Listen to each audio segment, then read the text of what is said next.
Bonjour, l'UNSA Éducation, dans le cadre de la semaine de la QVCT, propose une série d'audios axée sur la santé mentale au travail. Cette initiative s'inscrit dans la campagne nationale pour la prévention de la santé mentale au travail. Nous proposons, à travers une série de 5 audios, de partir à la découverte de ce sujet complexe. Bonjour, oui, c'est un enjeu majeur aujourd'hui. Et ce premier audio se concentre sur la définition santé mentale au travail et les chiffres sont préoccupants. Oui, tout à fait. Cette année, à l'UNSA Éducation, nous avons choisi de mettre un accent tout particulier sur la santé mentale au travail, car elle est devenue un enjeu sociétal majeur et urgent. Ce n'est pas une problématique lointaine réservée aux autres ou aux cas graves. Elle concerne toutes et toutes, agents de l'éducation, car notre santé mentale fluctue et nous savons que le travail peut fragiliser cet équilibre précieux. Et on parle de plusieurs ministères importants. L'éducation nationale, jeunesse et sport, la culture aussi. L'enseignement supérieur, l'enseignement agricole, c'est large. Pour commencer, pouvez-vous nous indiquer quel rapport entre la santé mentale et la QVCT?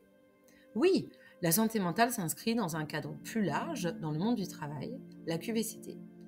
Il s'agit d'un cadre essentiel pour améliorer concrètement nos conditions et notre bien-être au travail. Elle englobe tous les facteurs qui impactent notre état mental et physique. C'est une démarche fondamentale qui vise à rendre notre quotidien professionnel plus sain, plus équilibré et en fin de compte, plus épanouissant.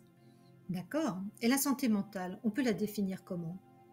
Alors, l'Organisation mondiale de la santé précise que la santé, ce n'est pas juste l'absence de maladie, c'est un état complet de bien-être physique, mental et social.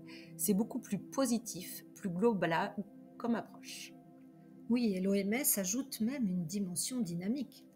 Effectivement, la santé mentale, c'est aussi notre capacité à réaliser notre potentiel, à faire face aux difficultés normales de la vie, à travailler de façon productive et à contribuer à la communauté.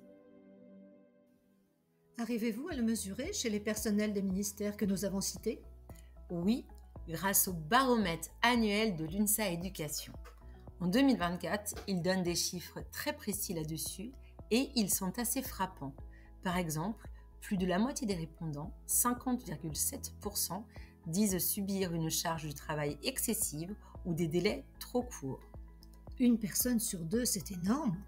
Et ça ne s'arrête pas là, parce que la charge, c'est une chose, mais il y a l'impact émotionnel aussi. Exactement, le baromètre révèle que 47,3%, donc là aussi quasiment la moitié, sont confrontés régulièrement à des situations émotionnellement difficiles. Oui, ou très stressantes au quotidien, dans le cadre de leur travail. Ce sont des choses qui usent jour après jour. Ce qui me frappe aussi, c'est ce chiffre sur la reconnaissance. Vous en parliez à l'instant. 57,2%, c'est presque 6 agents sur 10 qui estiment manquer de reconnaissance pour leur engagement. On sent que ça touche à quelque chose de profond. Ah oui, c'est un chiffre majeur, ce manque de reconnaissance. Ce n'est pas juste une question de politesse, c'est souvent un facteur clé de démotivation, de mal-être, ça touche au sens du travail. Et logiquement, j'imagine, ça demande des solutions.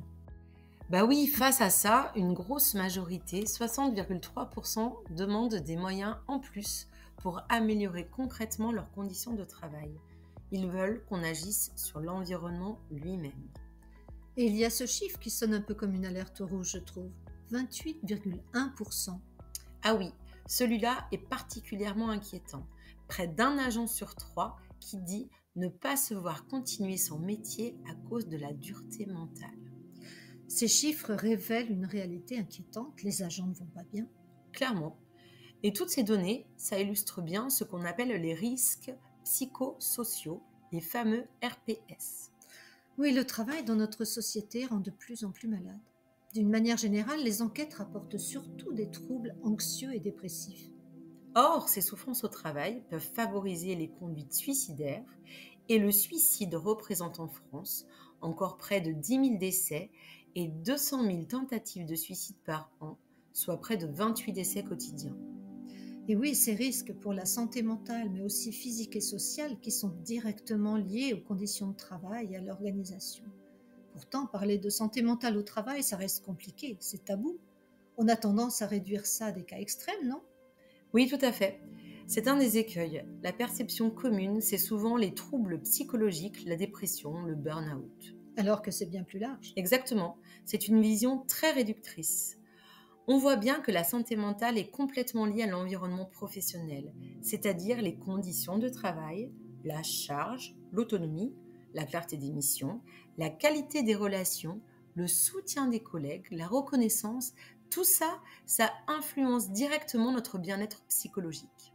Le travail peut donc être protecteur ou au contraire un facteur de risque. C'est tout à fait ça. Il peut être source d'épanouissement ou de souffrance. Essayons de bien comprendre les enjeux, au-delà du bien-être de chacun qui est déjà essentiel. Pourquoi c'est si important de s'attaquer à cette question? Alors, sur le plan de la santé mentale spécifiquement, c'est le cœur de notre sujet d'aujourd'hui. C'est prévenir le stress chronique, l'épuisement, le harcèlement, et puis mettre en place du soutien quand ça va mal. En résumé, c'est la combinaison de plusieurs facteurs de risque. On retrouve les contraintes organisationnelles fortes, la charge de travail bien sûr, mais aussi parfois l'isolement, ou au contraire une exposition constante à un public difficile. Sans oublier le contexte institutionnel. Les réformes fréquentes, les objectifs parfois flous ou contradictoires, le manque de moyens, tout ça génère un stress, une anxiété qui sont presque structurelles. Oui, un point important à souligner, c'est que l'impact des RPS sur la santé mentale peut être différé. Ça peut se développer sur des mois, des années avant que les symptômes soient clairs. Face à tous ces constats, quel est le rôle de l'UNSA Éducation pour soutenir les personnels? Notre fédération, l'UNSA Éducation, qui regroupe 23 syndicats des métiers de l'éducation, de l'enseignement supérieur, de la recherche, de la jeunesse et des sports, de la culture et de l'agriculture, est résolument engagée. Nous sommes là pour proposer des solutions concrètes et accompagner au quotidien. Et comment l'UNSA Éducation concrétise-t-elle cet engagement? L'UNSA Éducation a lancé sa campagne nationale en faveur de la prévention de la santé mentale au travail. Vous pourrez suivre cette campagne sous forme d'audio tout au long de cette semaine. Et si vous êtes intéressé par le sujet, de nombreux articles sur ce thème sont publiés chaque mois depuis le début de l'année sur le site de l'UNSA Éducation. Eh bien, merci beaucoup pour toutes ces précisions essentielles. Un grand merci à vous de nous avoir éclairés sur cet enjeu majeur qu'est la santé mentale au travail. Merci à vous. L'UNSA Éducation vous donne rendez-vous demain pour son deuxième audio sur le sujet de la santé mentale dans la semaine de la QVCT.